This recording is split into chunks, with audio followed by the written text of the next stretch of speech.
Alexandra, frage die Karten, zeigen mir einen Weg.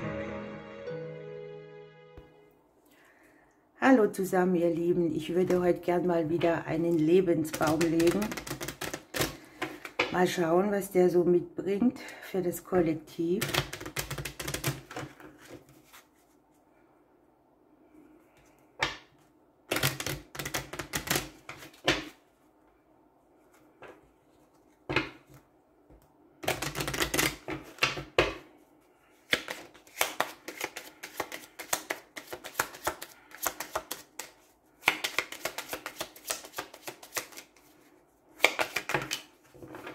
Das ist schon mal gut. Hier kommt an die Krone oben dran der Schlüssel, ne? Das ist die Möglichkeit, etwas zu überwinden, von einem Raum in den anderen zu gehen, sich etwas zu eröffnen, einen Erfolg zu haben, sich sicher im Leben zu fühlen. Das kann jetzt hier die Kinder betreffen, eure eigenen Kindertage, irgendeine seelische Grundlage, die aus den Kindertagen rauskommt, die sich hier so stabilisiert und wo ihr denkt, da bin ich drüber, das fühlt sich gut an. Andere Variante ist tatsächlich die finanzielle Situation. Hier sieht man Möglichkeiten, kleineres Geld zu haben, das einem Sicherheit gibt. Man sieht vielleicht auch das Geld, das man für Kinder ausgibt, dass da Wege gefunden werden oder neue Türen auch aufgehen, vielleicht auch für die Kinder. Man kann Frieden schließen mit einem Thema der Kindertage, der Families, der Versorgung. Vielleicht geht es auch um Gelder der Familien, auch das kommt in letzter Zeit öfter.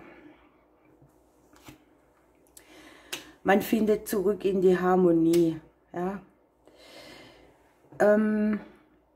Da, wo Rückzug ist, wo man sich klären musste oder wo man so gedacht hat, ich komme hier oder da nicht über meine Grenze, da kann man sich tatsächlich jetzt die Instruktion, das Wissen holen, auf das Geheimnis kommen, wie eine Situation in den Erfolg gebracht wird. Kann ja auch sein, dass es um irgendwelche Sachen geht von Ämtern, Behörden oder auch die Selbstständigen betrifft. Dann kommen schon wir. Wir beschäftigen uns damit. Wir haben die Themen auch im Kopf. Und wir liegen ziemlich weit oben, ja, also auf der Kopfebene und schauen einfach mal weiter. Wir haben hier sehr viele Emotionen. Auch welche, an die man nicht so rangegangen ist oder wo man gedacht hat, ich deckel das mal schön. Auch hier sieht man, dass man vieles aus dem Umfeld aufschnappt und dass es von Zeit zu Zeit einfach nötig und möglich ist, sich zurückzuziehen und manche Dinge auch mit sich zu klären. Ja. Hier ist die Erfolgskombination. Man kann etwas, was sehr tiefgreifend oder tief wirkte, auf dem kurzen Wege drehen. Man erkennt vielleicht in manchen Situationen auch den Sinn oder Segen dahinter. Wie oft sind wir glücklich, wenn wir gute Gefühle haben? Ich habe noch nie jemand oder seltenst jemand erlebt, der gesagt hat, gut, ich bin Skorpion, ich sehe es ein bisschen anders. Ich bedanke mich auch für die anderen Gefühle, denn durch die kann ich wahrnehmen, kann ich spüren. Hier ist die Seele auch sehr präsent. Ne? An sich ist es so eine Energie, die klärt. Man kann alles so stehen lassen, man fühlt sich verbunden. Hier ist ein bisschen schicksalshaftes Glück zu sehen. Schicksalshafte Wege. Neue Optionen, die habe ich jetzt sogar mal 4. Ne? Wir haben hier überall den Verdoppler dabei. Hier ist positive Aufregung. Hier kommt etwas Neues, gänzlich Neues auf den Weg. Eine Situation, mit der man gekämpft hat, erleichtert sich. Hier sind Wege, die wie ein Geschenk sind. Ein Geschenk des Himmels, ein Geschenk des Schicksals.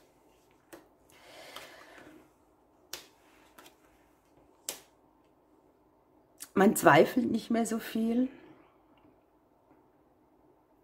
Man erkennt auch sehr schnell, wo Kreisläufe sind, Man überlegt, was man noch kommuniziert und was nicht, was macht Sinn, was macht keinen Sinn.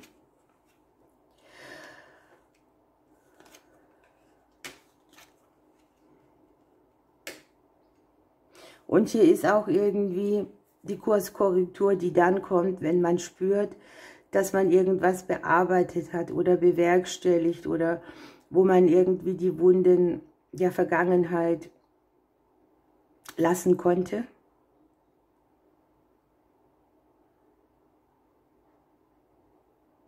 Es kann ja auch sein, dass überraschende Nachrichten kommen, die die Seele erfreuen,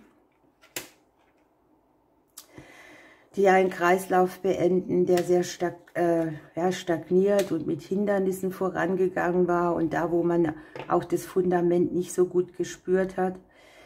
Hier ist rasche Auflösung dabei, ne? Rasche Kurskorrektur, Beenden von Blockaden, das Gefühl, sich verbunden, gut und geerdet und angekommen zu fühlen.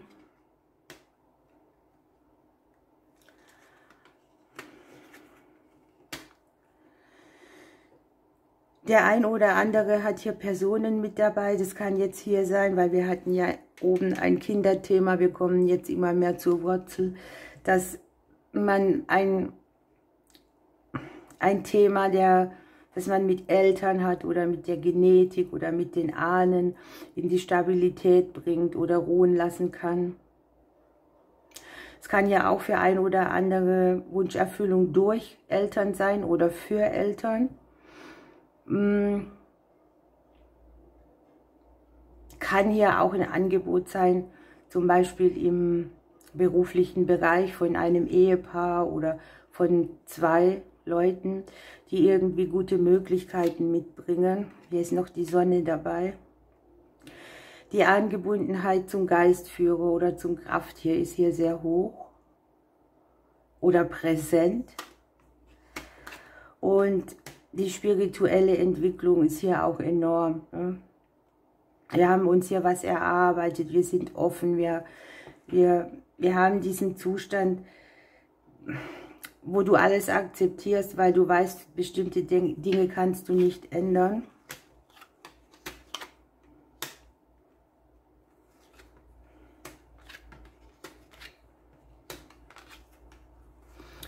Und hier unten, seht ihr es noch, ja, sind jetzt hier die Veränderungen im Leben, die alle betreffen.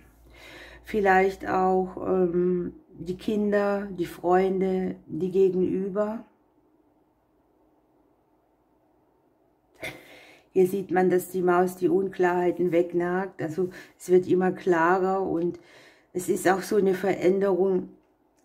Hier hätten wir bei dem Baum die Wurzel, ne? Die schon da dran geht, was tief in den Familiengeschichten auch liegt. Es kann ja auch sein, dass sich für einige im Beziehungskonstrukt etwas verändert, dass sie neue Menschen kennenlernen, dass sie inspirierende Erfahrungen machen mit Gegenüber, mit denen sie vorher vielleicht von der Linie her Elternthemen hatten. Und für viele ist die Erfahrung auch, dass sie nicht alle anderen retten können und sich auch ihr Gutes nicht von allen wegnehmen lassen. Ne? Hier ist sehr viel gebende Kraft in etwas, wo man investiert und macht und tut. Und man hat sich hier was erarbeitet und im Prinzip kommt dann das Außen und macht was anderes. Und es kommt darauf an, wie viel Energie habe ich, um stehen zu bleiben. Wo lasse ich mich mitreißen und wo nicht.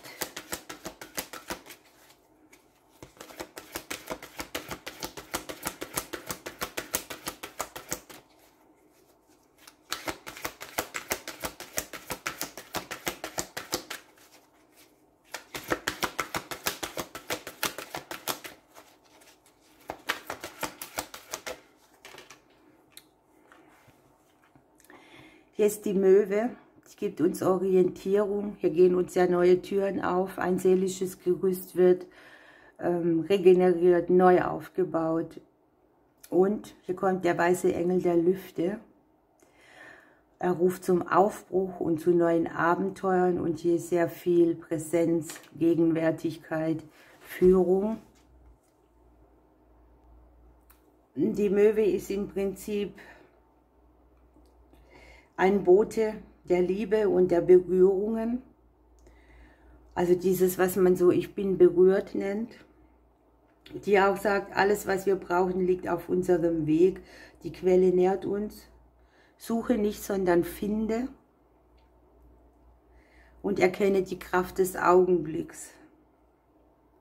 Die Möwe, die trägt auch so mit auf ihren Flügeln. Sie lehrt, mit anderen zu kommunizieren und sich dem zuzuwenden, was gerade ansteht. Das hatten wir hier mit der Kommunikation, ne? Und mit Hilfe der Möwe findet man Anschluss an die ewige Quelle, an die Dinge, wie man Geist und Materie miteinander vereinigt, so dass sie segensbringend sind. Und unsere Träume können sich auf ungeahnte Weise erfüllen, wenn wir den Schritten folgen, die der Weg selbst weist. Im Prinzip ist es so, viele Leute denken, ja, der Kartenleger erzählt irgendetwas, ja.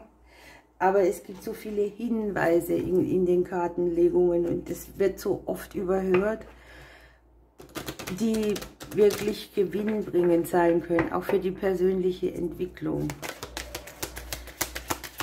Was möchten die Seelenbotschaften uns hier noch mitgeben?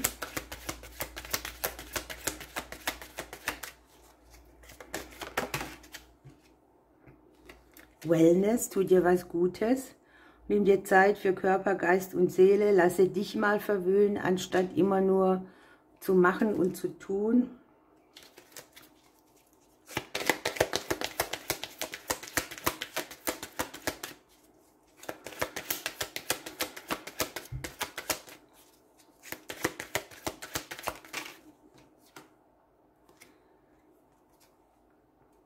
Und es ist Zeit, mutig zu sein. Halte nicht an Dingen oder Menschen fest, die nicht mehr im Einklang mit deiner Seele schwingen. Beende jetzt, was dir nicht gut tut. Traue dich, du bist nicht allein. Das ist ja auch sowas, ne? Wann macht man schon mal Schnitte oder wann setzt man mal die gute Grenze? Wie lange guckt man zu, was an einem nagt, bevor man in Aktion tritt? Und für sich selbst sorgt. So.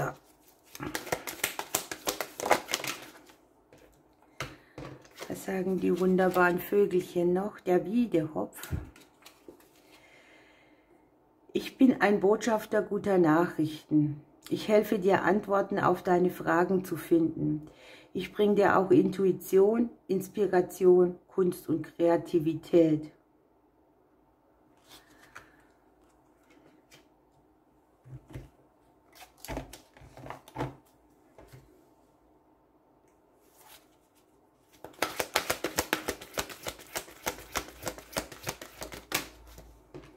So, die letzte Karte ist hier. Gehe großzügig mit allem um. Ne? Das, was du erhältst, kannst du auch weitergeben. Man kriegt vom Universum immer alles zurück. Manchmal von ganz anderen Personen, anstatt von denen, die man investiert hat. Aber das, was du gibst, kriegst du zurück. Und wir haben hier das Thema Erneuerung mit dem Frosch. Hier spielen natürlich auch die Entwicklungsstadien des Frosches eine Rolle. Also Frosch, Ei, Kaulquappe, Amphibie. Und es ist im Prinzip das Prinzip Auferstehung, Transformation und Erneuerung. Die Karte sagt aber, dass tiefgreifende Erneuerungsprozesse anfangen zu wirken. Und dass man immer neu beginnen kann. Hier oben haben wir den Neubeginn. Im Prinzip kann man jeden Tag neu beginnen, wenn wir die Augen wieder aufmachen. Und hier ist es nicht nötig, dass wir uns auf die Vergangenheit fokussieren, denn die Zukunft kann ganz anders verlaufen. Und vieles, wir haben ja hier die schicksalshaften Wege, können wir einfach auch nicht bestimmen. Das ist so. Hier geht es auch ein bisschen darum, einen Richtungswechsel vorzunehmen. Hier hat man viele Möglichkeiten. Und wir sind eben selber gefragt, ob wir anfangen, die Dinge so zu gestalten, wie wir sie möchten. Dann müssen wir auch bereit sein, Dinge mal auf andere Art und Weise anzugehen. Und man darf auch tatsächlich diese vorgefassten Meinungen mal weglassen, was man denkt, wie das Leben sich entwickeln sollte. Hier braucht man ein bisschen mehr Flexibilität. Dann werden sich auch Glück und Fülle wieder einstellen. Außerdem darf man natürlich auch mal über die Bedeutung des Frosches nachdenken. Hier ist irgendwo auch eine gewisse Medizin vom Frosch. Und in China ist der Frosch ein starkes Zeichen für Wohlstand, Glück. Ich habe so einen Frosch, den kennt ihr bestimmt aus dem Feng Shui. Der hat so eine Geldmünze vorne drin. Also wenn man den richtig platziert, dann steht der als Symbol dafür, dass man das auch anzieht. Aber mein Frosch hat leider die Münze verloren. Ich muss mal gucken. Die ist mir mal irgendwann runtergefallen und dann habe ich sie bestimmt aufgesaugt. Aber gut, ich wünsche euch mit diesem Brief des Lebens tiefe Erkenntnisse. Ich drücke euch und bis bald.